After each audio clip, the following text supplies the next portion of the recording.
আব্দুল খালেক শরীয়তপুরী আপনারা না করলেন। আব্দুল খালেক শরীয়তপুরী বাংলাদেশের ভক্ত, আমেরিকায় প্রোগ্রাম করে আব্দুল খালেক শরীয়তপুরী বাংলাদেশের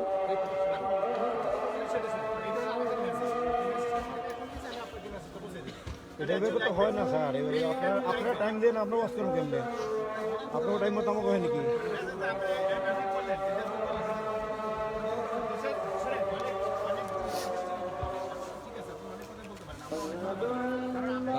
এখানে কি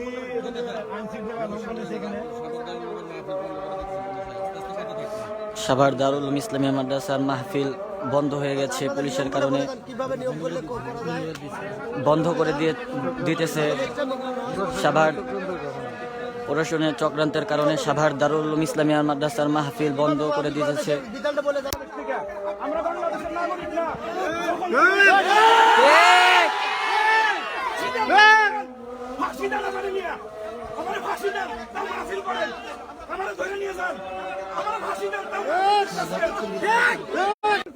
কোরআনের কথা মানুষকে শোনাইতেছিলাম।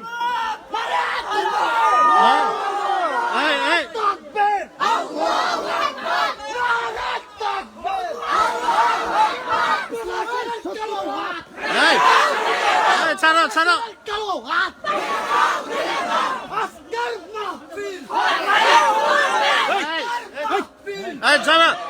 থামো থামো থামো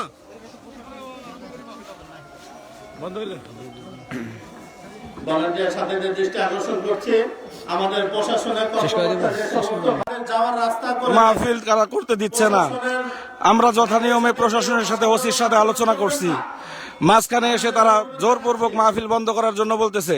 প্রশাসনের ভাই যারা আসছেন হাজার হাজার টাকা খরচ হয়েছে, আমাদের এই টাকাগুলো কে দিবে? সকালবেলা প্যান্ডেলওয়ালা টাকা চাবে, মাইকওয়ালা টাকা চাবে, পোস্টারওয়ালা টাকা চাবে। এই এত বড় আয়োজন করছি, মাদ্রাসা এমনি ঋণের ভিতরে আছি, এরপরে ওনারা এইভাবে যদি করে আমরা আমরা আমরা যাবো কোথায়? আমাদের এমনি কত টাকা ঋণ, এরপরে এইগুলো এত খরচ এরা তো এক হুকুম আছে। আমরা কি এখানে চুরি করতেছিলাম? আমরা কি এখানে খারাপ কোনো কাজ করতেছিলাম? কোরআনের কথা শুনেছি। বাংলাদেশের 90% মানুষ মুসলমানের দেশে যদি কোরআনের মাহফিল না করা যায়, আলেম ওলামারা যদি এরকম মুসলিম হয়, তাহলে এই দেশে আমাদেরকে রাখা দরকার নাই। আমি প্রধানমন্ত্রীকে জানাই, বাংলাদেশ থেকে সব হুজুরকে বের করে দেন। আর যদি থাকতে দেন তাহলে আমাদেরকে কোরআন হাদিসকে বুকে নিয়ে সামনে চলার মতো সুযোগ করে দেন। আর নয়তো আমাদেরকে বাংলাদেশ থেকে তাড়ায় দেন। আমরা এই দেশে থাকি, আমরা এই দেশে ট্যাক্স দেই, আমাদের ট্যাক্সের টাকায় সরকার চলে, আমাদের পানির বিল, আমাদের বিদ্যুতের বিল, আমাদের সব টাকা নিয়ে মন্ত্রী পরিষদ চলে, পুরো সংসদ চলে। আমরা এমন কি অন্যায় করছি?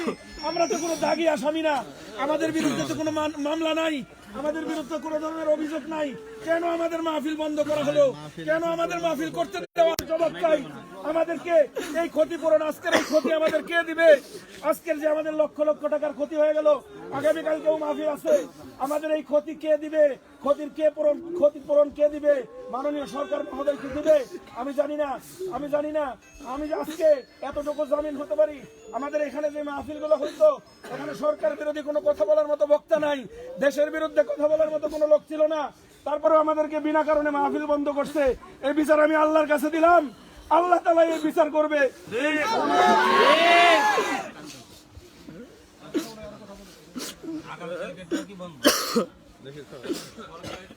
আমরা কোন সরকার থেকে কোনো বিনিময় গ্রহণ করি না।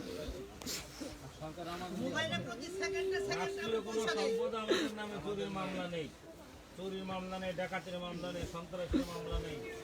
এখানে মাছ করে ও বাজারের চাইতে তো এখানে লক্ষণ, তাহলে সেখানে 16 ডিসেম্বর সারা সাভারের দেশের মানুষ গান বাজালো, নাচ করলো। আর এই মাহফিলে আমরা কত দূরের থেকে, ঝিনাইদহ থেকে